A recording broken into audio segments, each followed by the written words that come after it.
আপনারা কসম খান, কসম কসম বলে না, হ্যাঁ আল্লাহর কি খাচ্ছে তো। এই দেখেন আল্লাহর নবী বলেছেন, শুনে নিন খবরদার, এই মা বোনেরা শুনে নিন, আল্লাহর নবী বলেছেন মান হালাফা বিগাইরিল্লাহি ফাকাদ আশরাকা, মান হালাফা বিগাইরিল্লাহি ফাকাদ আশরাকা, যে ব্যক্তি আল্লাহ ছাড়া অন্যের নামে কসম করবে সে মুশরিক হয়ে যাবে। আপনি যদি বলেন আল্লাহর কসম, ঠিক আছে, আল্লাহ ছাড়া অন্য কারোর কসম খেলে মুশরিক হয়ে যাবে। নবী বলেছেন পীরের কসম, মাজারের কসম, বাপের কসম, মায়ের কসম, ছেলের কসম, মেয়ের কসম, মালের কসম, ব্যবসার কসম, ভালোবাসার কসম, কোন কসম চলবে না, আপনি মুশরিক হয়ে যাবেন বাবা। এজন্য আপনাদের বলে যাচ্ছে, এই মা বোনেরা শুনে নিন, কসম যখন করবেন আল্লাহ বলে কসম করবেন, আল্লাহর কসম। আর যদি কসম না করেন তাহলে অন্য কারোর কসম করবেন না, পীরের কসম, মালের কসম, মাজারের কসম ইত্যাদি ইত্যাদি কোনো কসম করবেন না।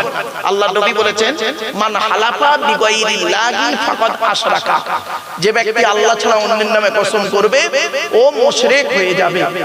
আমার বাপেরা, সকলের গুনাহ আল্লাহ maaf করবে, শিরককারীর গুনাহ আল্লাহ maaf করবে না। ইন্নাল্লাহা লা ইয়াগফিরু আন ইউশরাকা বিহি ওয়া ইয়াগফিরু মা দুনা যালিকা লিমান ইয়াশা। আল্লাহ বলেন অন্যান্য গুনাহ আমি ইচ্ছা করলে maaf করলে করতে পারি, কিন্তু শিরককারীর গুনাহ maaf করব না যে আমার সঙ্গে কোন ব্যক্তি বা বস্তুর তুলনা করে। আমার বাপেরা, একটা জিনিস আপনারা আজকে শুনে যান, যেখানে শিরকের গন্ধ থাকবে সেখান থেকে সরে আসবেন, শিরকের গন্ধ যেখানে থাকবে সেখান থেকে চলে আসবেন। চল না কি যাচ্ছি, এবার আসছি আমরা আল্লাহর কোরআন। আল্লাহর কথা হলো কোরআন। কোরআনের পরিচয়টা কি ভালো করে শুনে নিন। কোরআন আল্লাহর তরফ থেকে জিবরাইলের মাধ্যমে হযরত মুহাম্মদ সাল্লাল্লাহু আলাইহি ওয়াসাল্লামের উপরে আরবের মক্কা নগরে নিকটবর্তী একটি গুহা, হেরা নাম, কি বললাম, হেরা গুহা, 610 খ্রিস্টাব্দে 1 ফেব্রুয়ারি সোমবার, আজকের কত খ্রিস্টাব্দ, 2025 খ্রিস্টাব্দ, 14 ফেব্রুয়ারি শুক্রবার, মাইনাস প্লাস করুন, 610 খ্রিস্টাব্দে 1 ফেব্রুয়ারি সোমবার কোরআনের প্রথম আয়াত নাজিল হলো, ইকরা ইকরা, পড়ো পড়ো পড়ো। কোরআনে আছে 92 জায়গায় লেখাপড়ার কথা, কত কত কত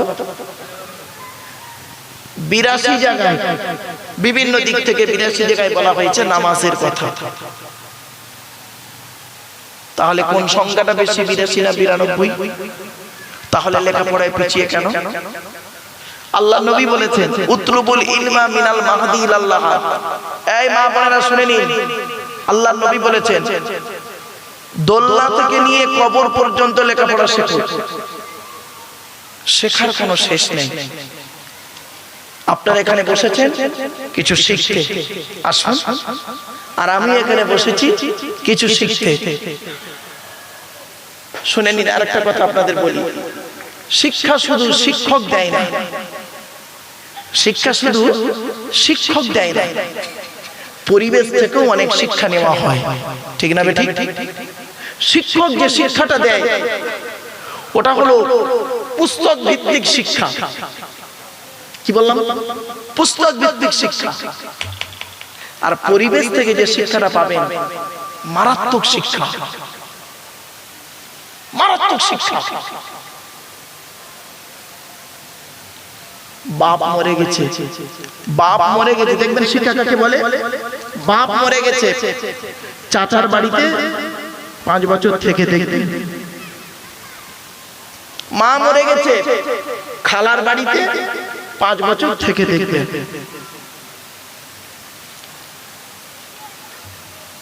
বাম্মা মরে গেছে, বোনের বাড়িতে 5 বছর থেকে দেখবেন।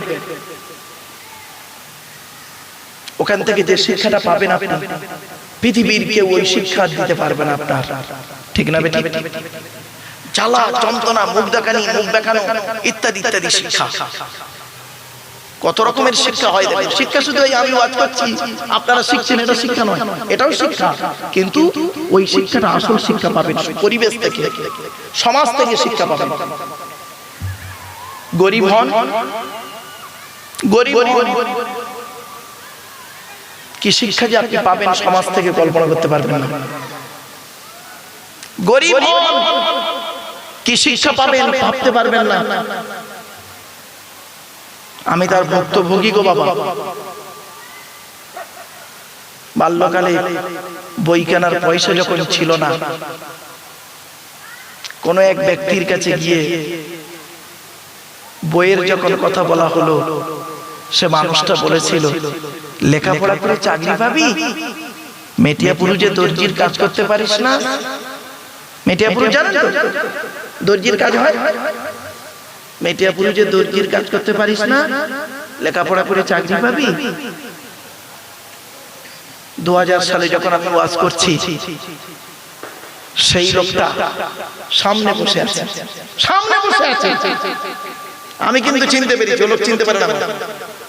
সামনে বসে আছে, পিতামাতার ওয়াজ করছি, হাউ হাউ করে কাঁদছে।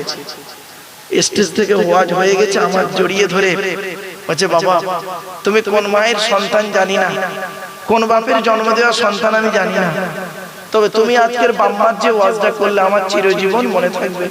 আমি ছেলেদেরকে মানুষ করেছি, আমার ছেলেরা আমাকে দেখে না, তারা সব আলাদা হয়ে গেছে, আমি আর আমার স্ত্রী দুজনে আলাদা রান্না করে খাই।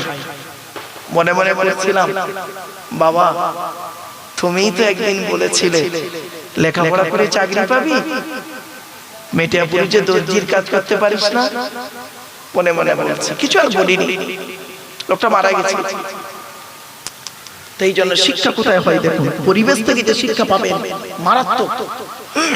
দারিদ্রতার মধ্যে যে শিক্ষা পাবেন, দারিদ্রতার মধ্যে যে শিক্ষা পাবেন ভাবতে পারবেন না। এজন্য আমি বলছি আপনাদেরকে, এই জলসায় যে শিক্ষা পাবেন আর তার থেকে বেশি শিক্ষা পাবেন পরিবেশ থেকে। স্কুলে একজন ছাত্র যে শিক্ষা পায় তার থেকে বেশি শিক্ষা পরিবেশ থেকে পেয়ে যাবে। চলুন একটা একটা করে আপনাদেরকে তুলে ধরি। কোরআনের পরিচয় হলো, দিতে দিতে আমি চলে গেছিলাম। কোরআনের ভিতরে কি আছে? 30টা পারা, 540টা রুকু, 114টা সূরা, 14 থেকে 15 খানা সাজদা, 7টা মানজিল, 8 থেকে 12 খানা সাক্তা, 6666টা আয়াত, 3 লক্ষতে কেউ বলেছেন 6236টা। এটা নিয়ে আবার মারামারি করবেন না।